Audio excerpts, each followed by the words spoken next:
into the online broadcast network, AFTERBUZZ TV. Over 20 million weekly downloads in over 150 countries, and your #1 source for after-show entertainment.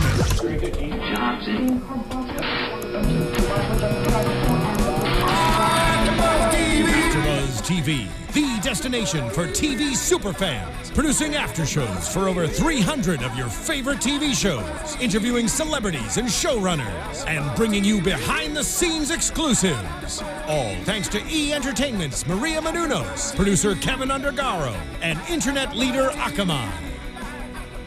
Now, let the buzz begin! They say that justice is blind, but you're watching AfterBuzz TV, so you might be listening, so that joke didn't quite work. But it's late, and thank you guys for joining us for the Daredevil After Show here at AfterBuzz TV. Perfect place for a reggaeton horn. I'm your host, Zach Wilson, and we're talking about episodes 5 and 6 of Daredevil, Kinbaku, and regrets only. Just like I have no regrets about that terrible setup. But guys, thank you so much for joining us. As I said, I'm your host, Zach Wilson. You can tweet me throughout the week, throughout the show. That's Zach Wilson. My entire panel's here. Yeah, Mark Donica. I'm the internet's Mark B. Donica. You can find me on Twitter at Mark B. Donica. Jesse Klein. Yeah, that's me. You can find me on Twitter and Instagram at Jess Klein1. That's JessKlein, the number 1. Jamie Elias. What was that? Kinbaku. That was awesome. I'm Jamie Elias. You can find me on the Twitter and the Instagram at Jamie S. Elias. Oh, so guys, we did 4 episodes over the weekend. Oh yeah, Epic. 2 more. It felt like forever waiting to do this after show, even though it was literally twice as fast as any other after show we've done. 3 times if you think about it. 6 times if you consider from another angle. 8 times if you don't know math. But this was we talked about the first 4 episodes as like basically it was Daredevil versus Punisher the movie. Yep. The extended cut. 4-hour movie. Yeah. Well, 3.5. 3.5. But it felt like it was a feature film of Daredevil versus Punisher, and it was amazing. And now now these episodes is sort of the fallout from that, and the introduction of Elektra. Oh my god. And what seems to be the beginning seeds. Oh my god. Of the Hand. Oh my god. Jesse is losing his mind. Is that what that looks like? How do you guys feel after these 2 episodes? Just guttural reactions. I felt like an idiot not thinking that Frank Castle wasn't going to be in the rest of the series. Like, he'll pop up at some point. Like, an idiot. He's like, what up right there? Moron. God, seeing Elektra is so cool. Real Elektra? Yeah, she's super hot. Yeah, we've seen Elektra before. Yeah, Jesse. I don't count that Elektra. I don't count that movie where she fights Tattoo. I don't count it at all. This is the Elektra I want. Don't you dare. Mark, I saw you going for it. It felt like somebody woke you up inside. Nope, I won't go Called for your it. name and saved you from... Listen, You we guys sing connected last Evanescence time. one more time. Wake me on up! this panel. You'll celebrate and dance? Listen, Let's the dance to problem? that song. All right, anyway. Sadly. Like seeing her at the beginning of episode 6, seeing her like full on fight, and like the entire like office sequence was so cool. Like I'm super jazzed about it, man. Hey, are you excited about this? I am super jazzed about Elektra. Jazzy Jesse. Jamie, how do you feel after these 2? I thought they were really good. I actually have surprising feelings about Karen. I'm going to be honest with you guys. I actually liked her so much in these last 2 episodes. Look at So much this. more than I did.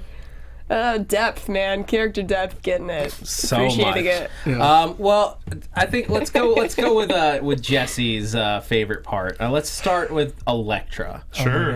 Because that was where we left off. Episode 4 was she just shows up in his apartment. Called it. And what we got in these episodes, we got like an awesome just introduction to not just her character, but her relation to Matt. Yeah. And they have a whole long history.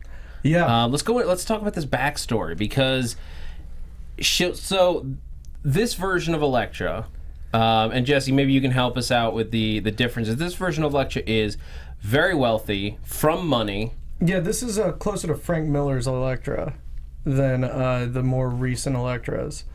The one that is like kind of has a death wish, kind of bored, just enjoys like extravagance and just like doing whatever she wants. Okay. Yeah. Yeah. I mean, she definitely is like, she's a rich girl. Like, but she has an attitude. Like, doesn't want to take no stuff. Walks on the wild side. Yeah. Yeah. She's like perfect. Yeah. Like, I'm obsessed with her. I think she's... Queen Electra, yes. Yes, Electra, get it, girl. No. But on a real level, like, I really like her character until I see the end of this episode, and I'm like, oh, damn. Damn. She's completely believable. Yeah. Like, you can imagine this person existing where it's like she's extremely wealthy and has had everything handed to her, and so like this kind of thrill seeking, just like, you know, when you're super wealthy you can do whatever you want. And if that means breaking into houses, stealing and a car, cars, like she has that available to her. Yeah. I mean, that's I think you nailed on the head right there, though. Like, most of these characters, like Matt Murdock's superpowers being the like pretty much lone exception, almost all the characters in this show could very well exist in real life. Yeah. Even I would argue even Frank Castle, the way that's presented in the series, is very realistic and in a very scary way. That like we're dealing with people that this is not outside the realm of possibility, and everything that these characters do is so grounded in reality. And Elektra is just another version of that. We haven't seen this character before. I don't think we've seen a character like a crime fighting character this gritty and like real without needing like superpowers or anything like that. Sure. That's not over the top, like ridiculous. I think you like nailed it. I think that's why people love this Netflix series, is because it is in the Marvel universe, and yes, there are superheroes that are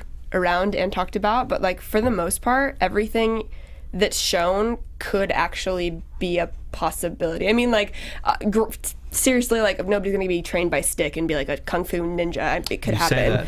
It could happen, but it just is possible. There's it's a possibility. It seems a lot more real than Thor. Sure. Hey, I love you Thor. don't know, I love Jamie. Thor. I love Thor. I'm just don't saying. know. Just saying. Yeah, it is more believable than Thor. Thanks. That's Guys, it's late, okay? Box That's quote. I got a solid box think quote. of. great standard for all believability to be measured against. I like the thing I like about Elektra, and it's more in episode 6, but I like that she kind of sees that darkness in Matt and kind of represents like who Matt could be if he was Daredevil 24/7. Yeah. If he gave into that side of himself, like the good person, the lawyer who fights for justice, is the one who's keeping Daredevil in check at all times. Because as we saw in the very opening of this season, not series, but this season, with that smile, like he is starting to enjoy this, and that's for sure very dangerous. Yeah. But see, this is why I liked Karen in this episode. And okay, guys, for those of you that are just watching this one, I've given Karen some shit over the past couple episodes you've watched. But I really think this character, like this episode, they showed why they've been doing what they've been doing with her. Because Elektra comes in and she's this dark character that Matt's drawn to, but then you see Karen and you see how Karen's attracted to Matt's light and like brings out the good in Matt. And so I think that it's really cool to see it juxtaposed, because it makes me like Karen and be like, all right, maybe Karen's not so bad for Matt. Bitch. But Elektra, like, she has a lot of stuff that's just like super electric. Like I feel like their relationship is just really real, and like obviously she knows a side of Matt that Karen does not know yet, but and probably will never know. It's very kinetic, very frenetic. To keep going with the electricity. Look, but when they meet, sparks fly. I love us right now. we're going. What do you call Elektra that's not yours? Nachos Elektra. I went for a nacho cheese joke. Is that what that was? Yeah, what do you call cheese that isn't yours? Yeah, no, I know the joke, Jesse. Okay. But like the how far Elektra is willing to go just out of boredom, sheer boredom. Yeah. Everything in her life is planned out and paid for, and so she, like, when Matt takes her to the gym, to the boxing gym and just start fighting, just like pop him in the mouth of good and just like hit me back, come on, and then they start boning like that. You that's is that a natural progression? I don't know. I mean, I think for certain people, absolutely, because there is this like very intimate feeling, I guess. Like I can't speak from experience on this, but I imagine that there is like a very intimate feeling of like fighting somebody. Okay, so the title of this episode, I can't pronounce it. Can you guys? Kinbaku. Oh, well, fine. I was trying to... Kinbaku? There we go. But it means... I Googled it because I was curious because I'm like, okay, there's always symbolism. Yeah. This is like the Japanese style of bondage or BDSM. And so I really think that like that kind of describes, like not literally, but kind of describes... Okay, look, it literally means the beauty of tight binding. Yeah. Okay, anyways... It kind of describes, I feel like Elektra's and shush. No, something happened in chat. Oh, Elektra's and Matt's relationship. I feel like it's just kind of dark and kind of just like about sex. A lot of it is, I feel like. Every scene we saw her in, they were like getting down or about to. And there's these... They are tied together like that for sure. There's the symbolism of the pain for pleasure when they're at the house and she ties up, I forget his name, but the guy that killed his dad. One of his name was Al Marino. But Roscoe Sweeney. Roscoe Sweeney. Yeah. His So actual the way name. that he was tied up and they were getting, she was getting pleasure from that is another allusion to that. Well, that was a really weird scene when they were having like a super adult conversation about their kids while she's like cutting food on top of his stomach. Like you could grate cheese on those abs, and she does. We're so on point tonight. We're the tired ones, though. All right, let's keep going. But for sure, like I thought that was a really interesting thing where it's like, I think Elektra and Matt it's not just like this infatuation with each other. They do have genuine love for each other as well. Yeah, I mean, it's a very real like affection that they've built, like because they found each other at a point in their lives where what the other person was offering is exactly what the other, like their counterpart needed. Yeah. They both needed like that from each other, and the fact that she delivers him the man who killed his father, that is some dark stuff. And we also don't know how much time passed between that first conversation and then. I mean, this kind of goes into predictions. But we're not going to. Okay. Then never mind. No, that's the end of the show. Oh, okay. Yeah. We still talk about it. Feel free. Yeah. Okay, so like in the comics, Elektra is also trained by Stick. So I'm wondering if her and Matt's relationship, at least initially, was planned by Stick. She was very perceptive to him being there. Yeah. She knew about Foggy in the back, which, like, ostensibly, like, how did she even see him? Yeah. That's something that was brought up in here. What is Elektra and Foggy's relationship, if they even have one? Oh yeah, because he knew about the Greek girl he dated from season 1. Remember, he was like, "What was about that Greek girl you dated in college?" Like, he knows who she is. I think Elektra might be, like, you have that buddy who dated that girl and he, like, disappeared in her. Like, you just didn't see him for, like, 5 months. Yeah. And you know she was poison for him, but he kind of just had to get that out of his system. Like, I think that might be where it was, like, Foggy was like, "Hey, are we hanging out? Okay, you're going to hang out with Elektra again? Psycho bitch, cool. You're Like, I'm see you next sure- week. You're missing your midterm." I'm sure they met, and it was very much just like Foggy turtled up. Yeah, Foggy's just like, God damn it, Matt. How did you get this one? They're always hot. They're always hot, man. But Elektra, I would just take one look at Foggy and be like, nope. No. Like, Elektra doesn't know what she's missing. Oh. I love Foggy. It's very true. Like, she should give Foggy a chance because he's a badass when he needs to be. Yeah. But like those Reyes. two just like would not match up in any way. No. I would like to see a scene with them together. Yeah. But while we're talking about, well, let's go into what, because Elektra, like, now she's basically doing the same thing to Matt. She's feeding off of the Daredevil side of him and like luring him in with this like this mission and like, who could this be? We get this like awesome fight at the top of 6 after the motorcycle gang. What did you guys I have thoughts on this fight. I want to hear your guys' thoughts first. I thought Elektra was brutal. Like I like whoever's doing the choreography has really done a good job of making like Matt's style very separate from the Punisher's style, very separate from Elektra's style. And Elektra was super brutal. I also thought like they introduced some interesting Yakuza characters that then they immediately, like that girl with the purple lips. They never said they were Yakuza. Well, okay. Foreshadowing. They introduced some interesting Japanese bad guy characters.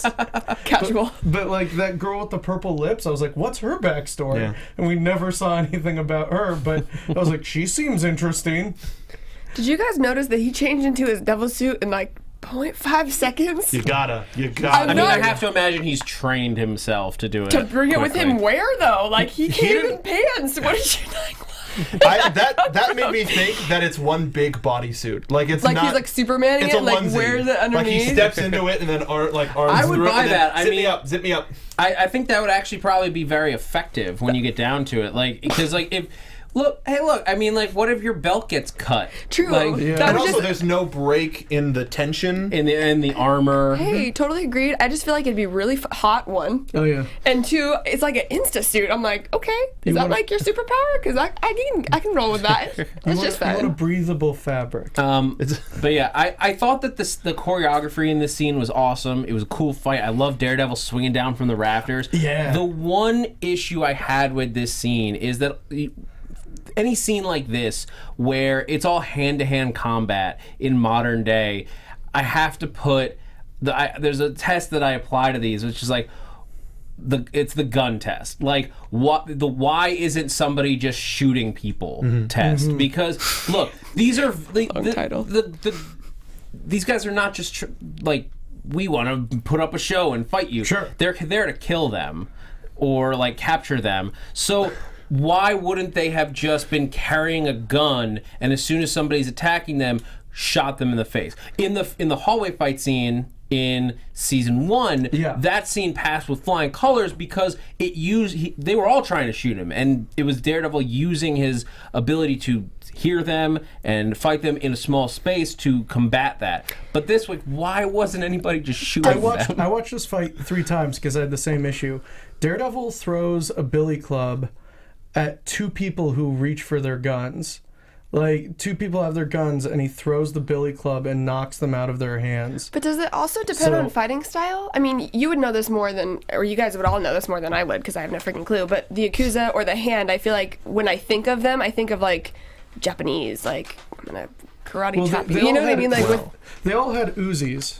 Like, they had silenced Uzis? Yakuzis. Sorry.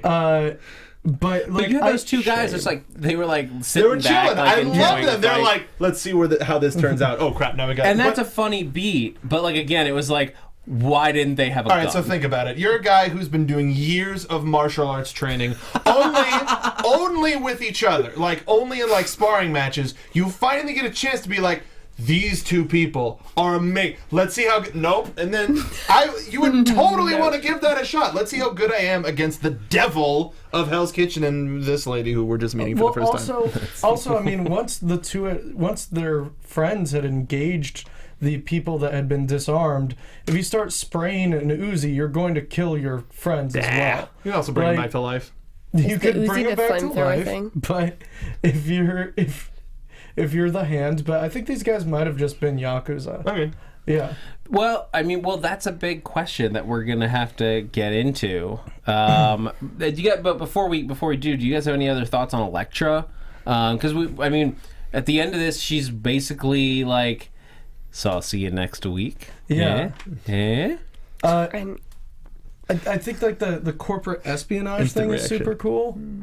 Like the thing where she was stealing from Roxxon. Cool shout out to Roxxon. And like she knew that Matt was there listening to her. I think there's more to, like, I think there's going to be a bigger reveal to her at least. Yeah. Something with either with Stick.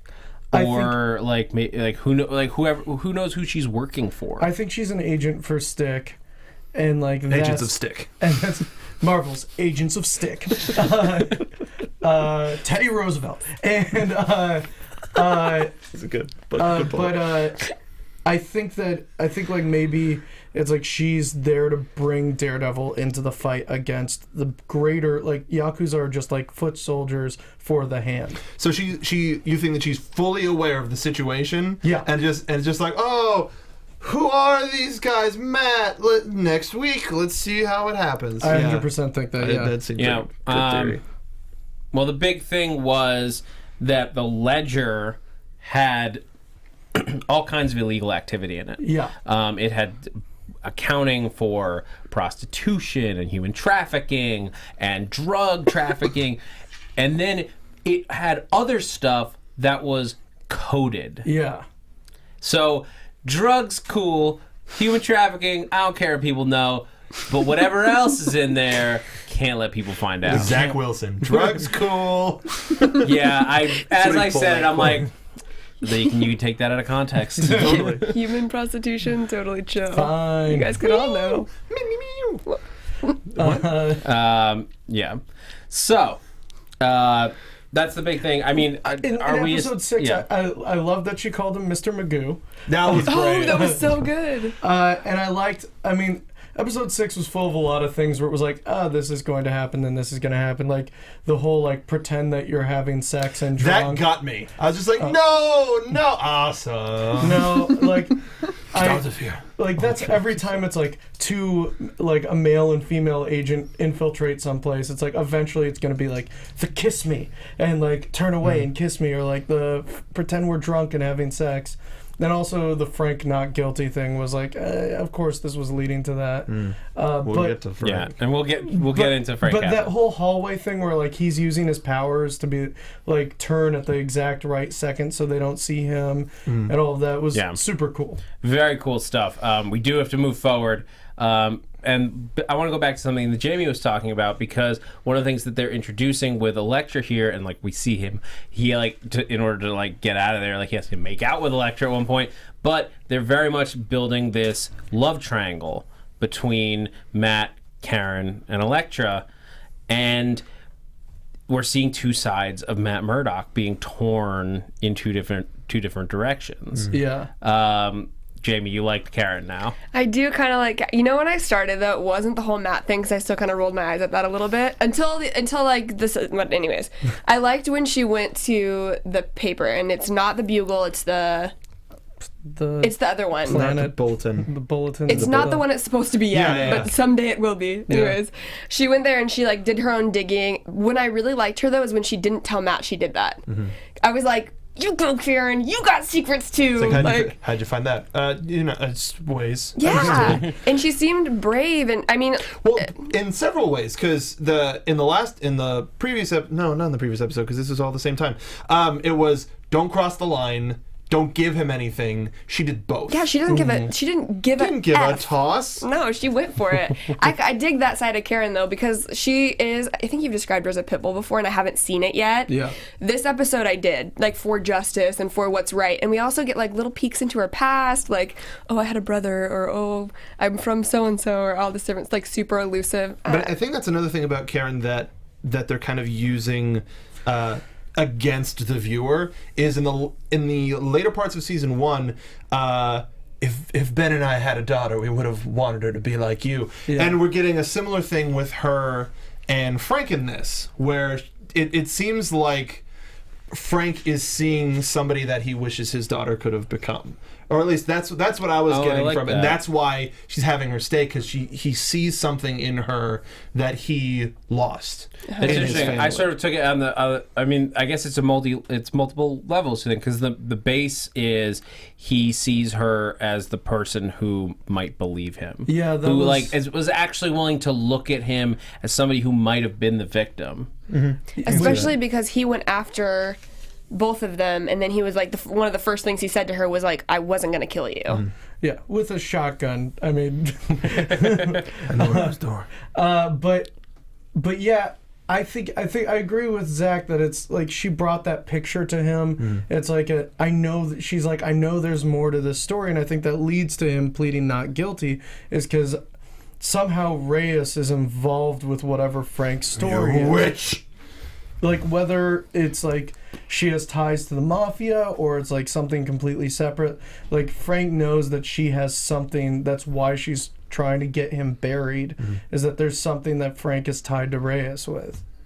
Yeah, I totally take back everything I said about Reyes that first episode we reviewed. I'm like, she's, like you were saying earlier, I was like, she's just there. She's like a fly in the, she's actually the big bad. Reyes is up to some terrible stuff in this because she is doing, like, she is throwing all of the, like, rules and laws of what a DA is supposed to do out the window. Yeah. Like, in the earlier episodes, we saw her, like, basically doing what a police chief is supposed to do, or at least like a captain.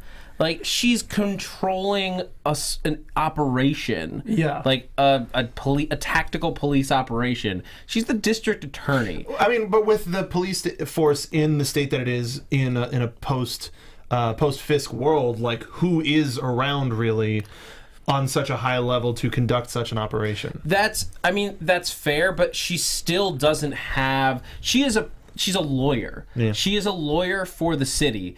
No, in no way should she be overseeing tactical police operations. But if it was under the guise of a witness protection, she could have. Like the DA can do, like, I looked this up, and like the DA can like have informant, like be in control of informant things, like when it's for a case and like they need, like they're using information as a leverage tool, like the DA can use that and be in charge of that, because they can't get that second hand, or else how would it be admissible as evidence? But like, okay, so even if she could be there, like, she wouldn't be calling the tactical shots. And as Matt points out, because Matt gets his like Foggy stood up to her and Karen stood up to her, but now Matt comes in, he's just like, yeah, all right, so I'm here now. So, and that's essentially what her response was. This. Oh, okay, so you're here now. You're the other one. The public defender was so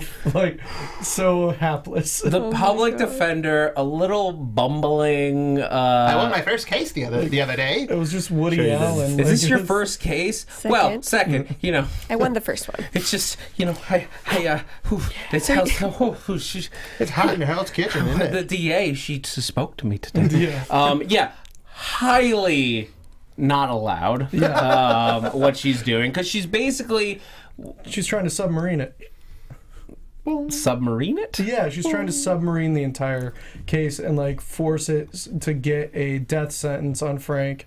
And so like she's trying to make sure that the defendant is as weak as possible. I'm sure that she said the same thing to that public defense attorney that she said to Matt and Foggy, which was basically like, you are going to do this because you're going to need a favor from me down the road. You want to be in my good graces. And again, so illegal. Very illegal. It's pretty illegal. Yeah, I mean, again, they pointed out, like, she was in the room with the person that she's about to try against without his legal without his lawyer present. Counsel, thank you, legal counsel present. Like, again, just like she doesn't give a not even one. She is willing to. There's something about, like, that's what I'm saying. There's something about Frank that she needs to get erased. So let's talk about that. Like, what do you guys think? I mean, this is a little bit prediction, but I want to make it a bigger discussion. Like, what do you think she could possibly be involved? Like, we know there's a lot of corruption around, and I had said, like, last episode that I think there's a possibility that she's like part of the like an uncaptured part of Fisk's group that like is now like trying to rebuild what he had. I almost think it's not that sinister. I think it's maybe she's just like so ambitious that like she was either like she was a mafia lawyer, like she before she became the DA, and like she used that to climb the ladder, and like maybe maybe she was like the lawyer for like the Irish mob or something like that when they hit Frank Castle's family. And so like she was part of that whole cover up that happened. But there's like, why would they cover up a mafia fight? Like, that's the problem, is like there's got to be a paycheck. Oh no. Go. I got something for predictions. I'm sorry. Cool. I've got something. You're gonna save it? Okay. So what if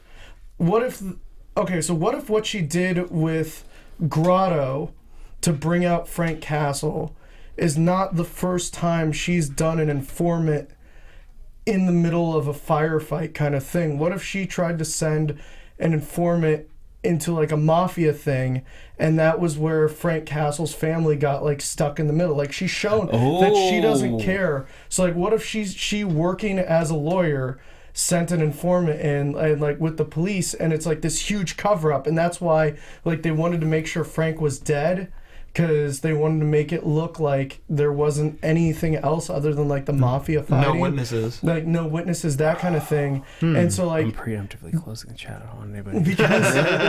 because like for a minute. we've already seen that she is so ambitious and will just go ahead with that, right? Like with Grotto, like. And they had his medical file. Yeah, so either she is a mafia lawyer who was like, Or even, it probably doesn't even necessarily have to be the mafia lawyer thing, because what I love what you're saying is it could have started out as something totally on the up and up, where she's like trying to take down the cartel. So we know from this episode that where Frank's family was killed, it was by the carousel. Yeah. But it was a meeting between the Dogs of Hell, the cartel, and the Irish.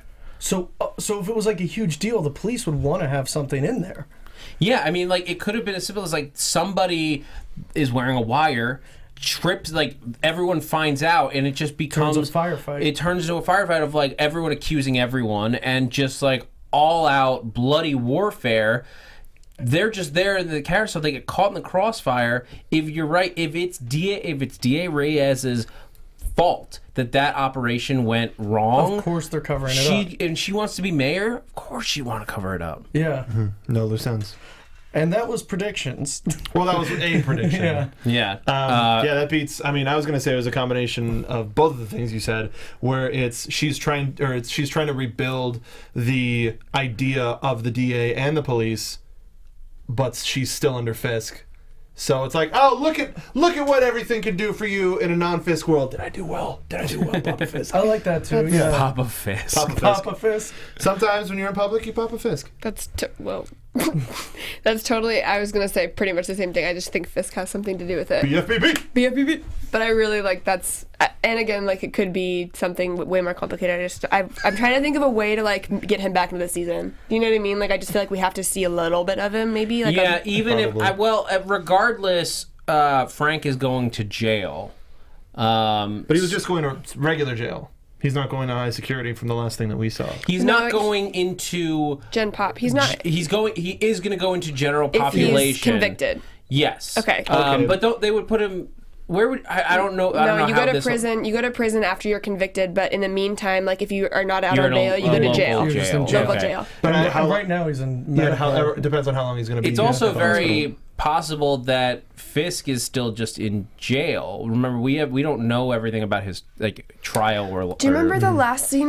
The last scene we saw of him when he was looking at that white wall, though, was he? Oh, that was prison. That was prison. prison. That was definitely prison. You're right. I don't know.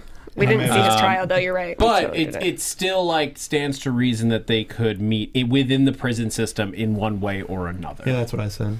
I'm saying you got it. You're good. Thank you, Zach. Good.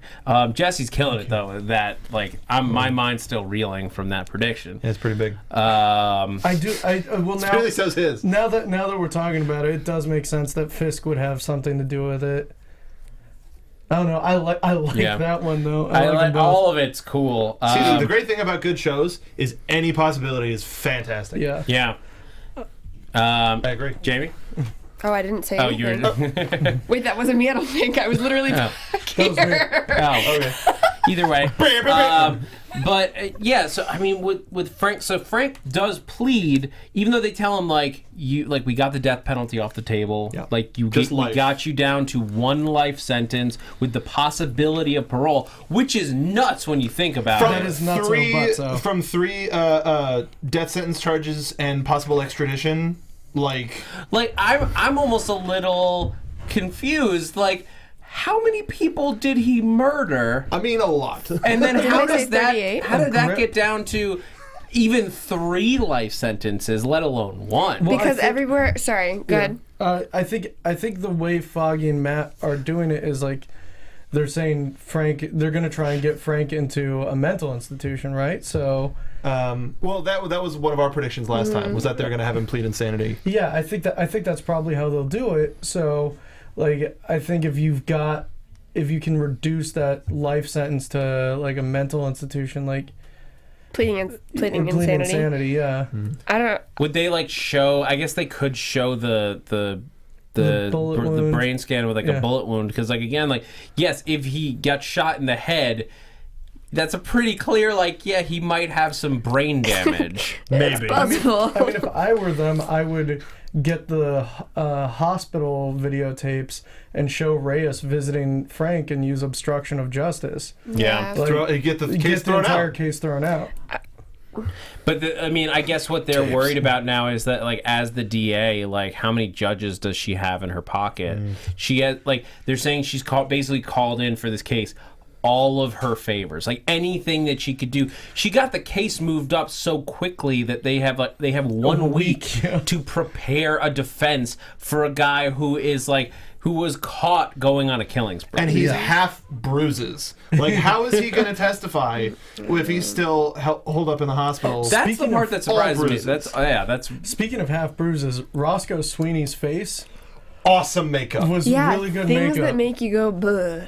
But at the same time, while he was beating him, like none of the punches looked real. They didn't look correct either. Yeah. It was like wrestling open fist punches. Yeah, they looked like they were completely.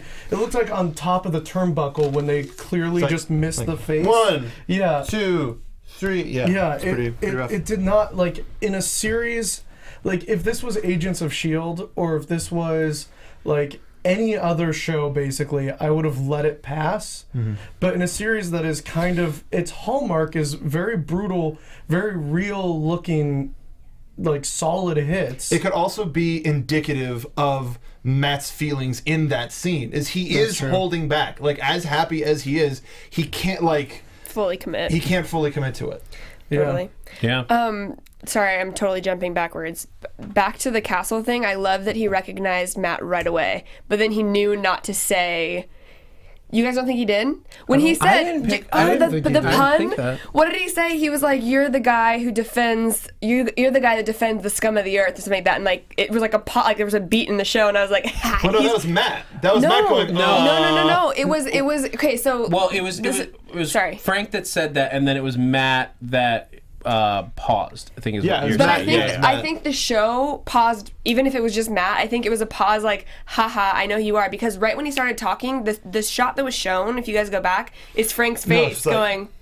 Kind of just like a little twitch, like I know that voice. The first person going, I know that voice. Before he looks up, exactly. Like even Karen, exactly. Like, oh, it sounds completely different. But Frank's like, I know. And you. he's trained military. Like if you hear somebody, like I feel like so police officers, right? They are like trained to identify people, like by marks, by voice, and he's special forces military. You don't think he's gonna recognize his voice? I don't think he recognized. Oh my gosh, I didn't think so at the time, but I will say there is it seems reasonable for Frank to be able to recognize Matt's voice because Matt didn't disguise his voice in any way. And I think that's the only reason why he was so quick, because they were in and they were out. And like, seriously, Matt said 2 sentences. They were in, they were out, and then they came back. Brett came back out and was like, he wants you to represent him. Well, I think the reason is because of Karen.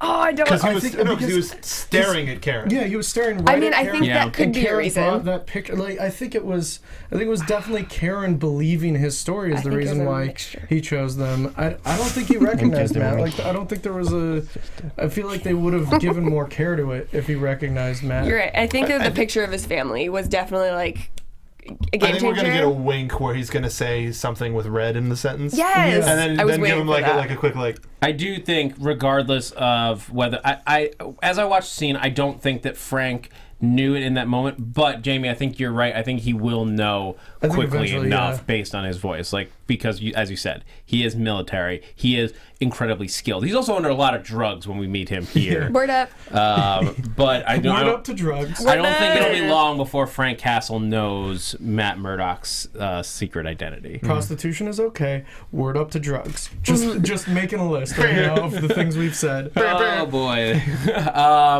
But yeah, before we get, I want to talk a little bit more. Just going back to Karen, and then some. We got to talk some. Basically, we got to talk some relationships for a little bit. Before we do, I want to talk about our relationship and our shipping of us and our fantastic fan base. What? Because you guys are so incredible. You're such a great fan. Such great fans. It's so much fun to bring this. Like the fans of Daredevil? No? Nobody? Okay, sorry. It's 12. Before the show, I thought of Truth or Daredevil. We're going to figure out a way that actually is a game. Yep. I don't know how yet. We'll figure it out by next time. You tell the truth or you have to fight 3 ninjas. All right, let's figure out some better rules. Okay. But guys, I do want to thank you so much for going onto iTunes, going onto YouTube, hitting us with a comment or a thumbs up or a review or 5-star rating. All those things are really appreciated. It helps us, the network, raise the visibility of the show so that other people can find it, so that other fans can enjoy it, and that's what we need to do. So we give you guys some shout-outs when you write a 5-star review, because we so appreciate it. Thanks, guys. The Lonely Wakandan says, hey guys, another great episode. I was wondering, do you guys think we'll see the Punisher's partner Microchip on this show, since there was a reference to him on Agents of S.H.I.E.L.D.? I would love to see him. I think if Punisher shows up in another season or series, I think that is a very strong possibility. I don't think we're going to in Daredevil. But I would love to see him. Mooncow33 says, great to have this panel back. I love watching these guys talk about an amazing show. I have forgotten how many elements are straight from the comics, like Turk and Josie's, and the host reminded me. Rob, 1, 2, 3, 4, 5, 6, 7, 8, 9, 8, 8, 9, 9, 0. Great and fun panel. The stutter's not me. It's the title. It's a lot of numbers. Great and fun panel. The hosts are very knowledgeable and informative. A great companion piece of the show. Mr. Poop Magoo. Best name. I'm so excited to have you guys back. Please come back, and we will. We'll continue. Mr. Poop Magoo was my father. Just call me Poop Magoo. I don't know what Netflix series I want more, Mr. Poop Magoo or Moon Cow. I like the one with all the numbers. That's why I was laughing. I was like, damn, Rob, get it. Math superhero. One batch, 2 batch from Faberon. I love you all in Marvel's podcast. I love nerding out and have the exact same reaction as you. Your effort says, love listening to the podcast and the YouTube program. Keep up the great commentary. And lastly, his mix. He's back. This is my absolute favorite podcast. It gets me through the workday. As every morning I check my iPhone hoping a new episode is up. You the best. Well, hopefully now you're listening to us and it's up. Yeah, happy Thursday. Because even here in LA, it just became Thursday. So actually, really quick, while we're still doing fan stuff, last season, if you're listening to us last season, we had a wonderful fan of the show, Sinacera Carpentry, made us a flask for Daredevil season 1. It was so cool. And we gave it away at the end of the season. He just sent me the design that he's working on for the season 2 flask. Stay tuned. We're going to figure out a contest. We're going to give that away. Guys, that flask looks so cool. Yeah, especially if you're a big Punisher fan. I might make a fake account and try it. I could get you one. It would be called Not Jesse Klein. 2262. The real Not Jesse. Jesse Klein 1. Yeah. Real Not Jesse Klein 1. All right, guys. So we only got a few minutes left, so I want to spend it talking about first Matt and Karen because they did it, guys. They went on a date. They went on a date. Perfect. They made out. But Matt's a gentleman. He's a Catholic. He's not going to go upstairs. I will say, though, at that Indian restaurant or the curry restaurant, I figure it's Indian restaurant, it was. That cinematography completely changed the look of the show. Yeah. It looked like a rom-com where it's like, it was their first date. Like it didn't. It looked like it in the sense of like it was colorful and it popped out and it was really cool, but it didn't like feel out of that world. It felt it felt right. It was Matt's brightness as opposed to with Elektra where it was Matt's darkness. Yes, exactly. And fun fact, if you guys live in New York and are watching this or listening to this, it's called the Rose of India on 6th Street. they probably boomed business because sorry, go ahead. No. I was just reading comments on somebody else. Somebody said that it's closed. I don't live in New York, so I'm not sure, but it looks so freaking cool. It looks very cool. It could have. Yeah, maybe they didn't shoot it there, but they may have based it on a real place. Indian They food didn't. is my favorite food, and as soon as It's I up saw there for that, me, I was too. like, I went and got Indian food after I watched that Nice. episode. Well, it was like the shawarma in Avengers. The place where they shot it in L.A. just got inundated with visitors, like lines out the door. Smart. I haven't made that trek yet. No. I like how it started with them like at a fancy restaurant and like how out of place both of them were. Yeah. And the cinematography matched it too. Yeah. It looked very uncomfortable. It kind of reminded me of the place that the Kingpin took Vanessa. In the first season, where he like he got everyone to leave and was just like there with Vanessa. Like it looked like a similar place. I wonder if it was. I didn't look into it. I liked that they were there too, because that's somewhere he would go with Elektra. That's somewhere Elektra would take him, and he would be comfortable with her there because that's her world. Well, and I dine like and that. dash. Well, that too. But I like that he took Karen there, and they were so like awkwardly uncomfortable. Then they went to this really cool little hole in the wall place, and were just like themselves. And I thought it was cool. Yeah, and It's like when Kingpin was getting taken away. If you're ever on the east side, go to this little Italian joint. but Vanessa I liked, very much enjoyed the veal and giblets. Oh God. But I did really enjoy, especially after the dinner, like when they're walking away, or when he's walking away. Sorry. And like the world, all of the city comes crashing back into him. I love because that. for Matt to tune out everything else is probably so much effort. And as soon as he walks away, sirens, people yelling at each other, being violent, like it's all right there back in his face. And he loosens his eyes, like it's time for patrol, I suppose. Well, I think it's kind of a thing where it's like he had a great night, but while he was out, there were X amount of crimes that were committed because he wasn't Daredevil. Yeah. And he tuned them all out because he just wanted to be with Karen. But as soon as that was gone, it was like, that's right. I have to protect this city. I think it was also, there's a flashback too, because all that built up, and like you can kind of hear his darkness, like, oh snap. You can hear his darkness kind of coming. Jane. Sorry, I'm getting so excited. He's So so many angry. hand movements. Angry at Elias. But you could hear like his darkness coming back to him, and then you hear the crime in the city, and then it's that flashback to the very last scene of of Elektra and that guy that they were beating, Sweeney. Yeah. And so it's just like, it was such a crazy, not parallel, but it was him and Karen and like this light and this place of India and like all this cool stuff to the crash of New York and his darkness with Elektra. I thought it was cool how they did that. I like how Elektra's like a cat, and she was like, I brought you a dead mouse. Now you're happy? Well, I'm going to kill it. Well, I guess I'm going to kill it if you won't. That's funny. That's funny. But another little coupling came up in this episode real quick. Marcy's back. Marcy's back to drop some sweet, delicious Easter eggs on us. God, I love a good Marcy. That last bit was a little weird. Yeah, I just like a good Marcy. I love a good Marcy, Jesse Klein. Put it down. No, but I mean, it was she literally like there's the least subtle Easter egg ever. She literally is like, yeah, our client, we got one, Jessica Jones. You know, at Hogarth blank and blank and blank. Yeah. So she could have just looked right at the camera. You know, Jessica Jones. I feel Breaking down the fourth watch wall. now. Dropping Hogarth would have been like subtle enough because like the first time like I as I was watching it, I was just listening for like what she was talking about, and the Hogarth like sort of went over me because I was just listening to everything else.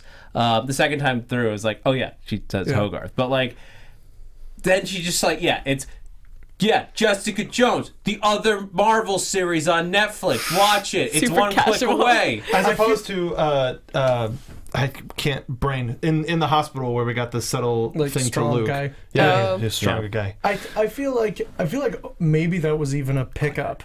Like, I don't think Marvel knew how good Jessica Jones was going to be, and like they weren't going to do a season 2 until after it came out, much like they weren't going to do a season 2 until Daredevil came out as well. And I feel like that might have been a pickup, like because that scene really had no place within the story. Like it felt like it kind of came out of nowhere and kind of left with nothing. Maybe later on like Foggy meets with Hogarth, or I just feel like meets Netflix meets with I would love. I mean, that Marcy. kind of Well, little she shows thing up would to be the great. office to meet with Marcy, and we see Hogarth. Yeah, we first. see Hogarth there. But I also feel like Netflix like had this idea of we're gonna do all these separate and then we're gonna bring them all together. So I think that this is just the first coupling. For sure. Yeah. I do like that Marcy is kind of a cute blonde, which is Hogarth's type.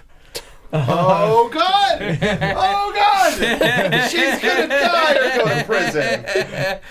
Oh, that's good. Yeah. That's good. But yeah, I mean, she was there to set up like a little bit more of Reyes's backstory, Yeah. and like that this is a quest against vigilantes. Yeah, I think that's and a interesting. reminder that like Daredevil, the horny guy, as she puts it, Classic is Mars. in the view of the city, like the mayor's office, the government, the police. They're not that different. No. The public sees them very differently, but the police and the DA's office sees them as the same. And I think that's going to be very important as we go forward. and we're running a long time, so Mahoney got a promotion for the collar. yes, Yeah, yeah, speaking he of did. police. Oh, and then the Who Said I Was Yakuza. Who said that was Yakuza? Oh my God! That Can was we so talk sick. about that for 3 hours? That was sick. That was super cool. Well, I think the perfect place to talk about that Yeah. and what that implies would be predictions. Your AfterBuzz TV predictions. Okay. Let's just go around the horn, guys. What do you think? I mean, he's referring to the hand. Yeah. All right, done. Yeah. See you next week. Yeah, I mean, based on like what we saw season 1 with like they marked out clear territories that they wanted to build on, like not any buildings, but they wanted these buildings. Yeah. Like there's probably mystical energy beneath them. Or maybe they're like trying to tear down the Sanctum Sanctorum in somewhere. In the comic they go books, down the a few hand, blocks. the hand have like a fortress in the middle of Manhattan, and it just Yeah. looks like a giant Japanese building in the middle of Manhattan. I think basically what it's saying is that like the hand are using the Yakuza as kind of like their front. Like if the You think we're just doing insane, terrible crimes? Like That's if the- amazing. if We're the- doing If worse. the good side of you is the Yakuza, and That's the public side. That's the public side. Is just, oh yeah, we're the Yakuza. Sure, whatever. Here's our card.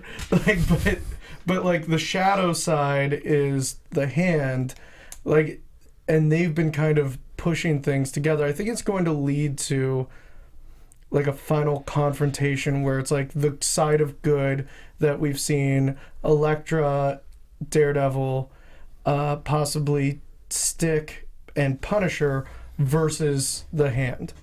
Like all forces combined. Yeah. Because the hand are like hundreds of ninjas. They end up being the Defenders, right? Well, Eventually. Daredevil eventually joins the Defenders, or at least Netflix's version of Marvel's Defenders. We don't know about the Punisher. We don't know about Elektra. We don't know about Stick. Because Punisher and Elektra can go. Sorry, I'm new. They can go both ways, right? Like Yeah. in some comics they're bad and in some they're good. Yes. Hey. I mean, I think that's the Punisher in pretty much any book is like the question of like, is he good? Is he bad? Like, at what point are his methods just going too far? Have you Same read that with book yet? Elektra. No. Gotta read that book. I still have The same not with read Elektra a as well. comic Like since we Elektra's an assassin, so like at least in the comics she is. So Yeah, there are two people that Matt has to continually remind: no killing. yeah, Come on. No. don't kill. Yeah. Any last predictions, guys, as we wrap up? Two things. I thought it was really cool. We saw his baton turn into his little ninja things. That's the Oh, first yeah. time we've seen that so far. And the second thing is I think Karen's going to work for, it's not the Bugle, and I can't think of Bulletin. the It's the Bulletin. Bulletin. And I think Karen's going to start working for the Bulletin after this whole thing happens where she gives them the exclusive about the. I think Punisher's gonna break out. Interesting.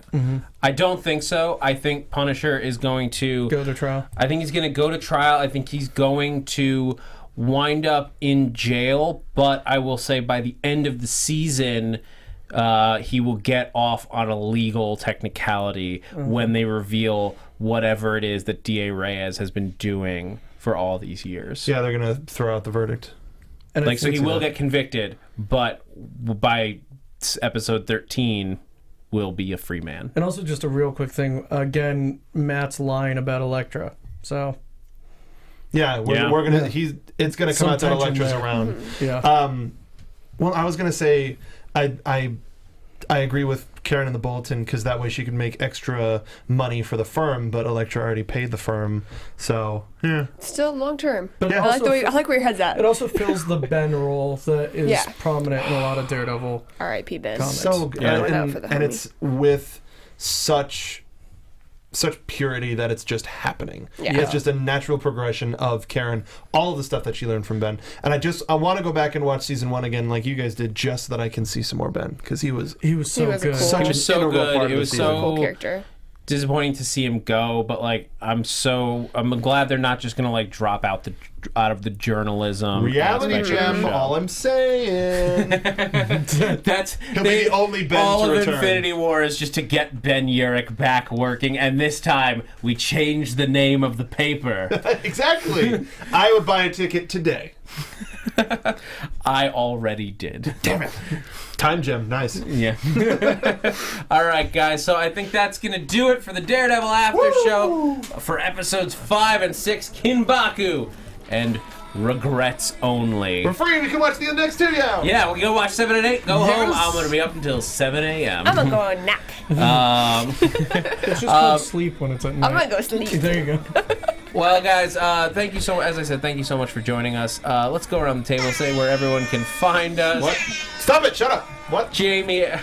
I'm sorry. Hey guys, I'm Jamie Elias. You can find me on the Twitter and the Instagram at JamiesElias. Jesse Klein. You can find me at Twitter and Instagram at JessKlein1. That's JessKlein, the number 1. If you're in LA, at the Pack Theater this Sunday at 10 o'clock, you'll see DJ Fawcett performing for the first time at that theater. It's pretty exciting. It's comedy. Go to it if you can. Or don't. Or definitely do that. You can find me on Twitter at MarkBDonica. Also, our sister site, the Popcorn Talk Network. I host 2 shows on there. I co-host Jedi Alliance with John Roca. We did an amazing episode this past week where we talked about Star Wars in VR. We did Max Payne on Video Game Movie Anatomy, which is a show where we talk about video game-based movies. And we're going to be doing Scott Pilgrim, which is totally against all of our rules, but we want to watch a good movie for once. So check out the Popcorn Talk, subscribe, and follow me at MarkBDonica for more information. Zach! You guys can find me on Twitter, Instagram, and YouTube at @ThatZachWilson. You can... by the time this episode is probably in your inboxes, it should be online. I'm about to release a new video in anticipation of Batman vs. Superman coming out in a few days. So check out my YouTube page, like I said, ThatZachWilson. And also check out the Agents of S.H.I.E.L.D. After Show that Jesse and I host on. We had an awesome guest yesterday, Jim McCann, who wrote... for several volumes, if not all, I'm not sure if he did all of them, but for Hawkeye Mockingbird, which is the basis, more or less, for Marvel's Most Wanted, from what we understand. Yes. So I highly recommend going and checking that out, because he's a great guy, has some other books and shows coming to his name. So yeah, go check that out on AfterBuzz TV's Agents of S.H.I.E.L.D. After Show. And also, you're doing the interview with the composer of Daredevil. Yes, on Sunday. that is going to happen. For anybody who was wondering when that's going to, he was sick, unfortunately, last week when we were scheduled. But I hear he's doing better, and we are working to reschedule that interview. So we will get that coming soon. John Paisano, the composer of Daredevil, interview to be determined. We'll be back at the very least next Wednesday. Right back here to talk Daredevil, episodes 7 and 8. I'm so excited. I cannot wait. Guys, thank you so much for joining us. I'm Zach Wilson, and thanks for geeking out with us.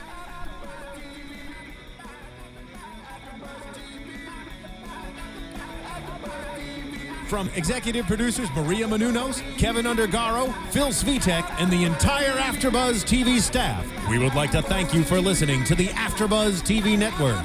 To watch or listen to other after shows and post comments or questions, be sure to visit AfterBuzzTV.com.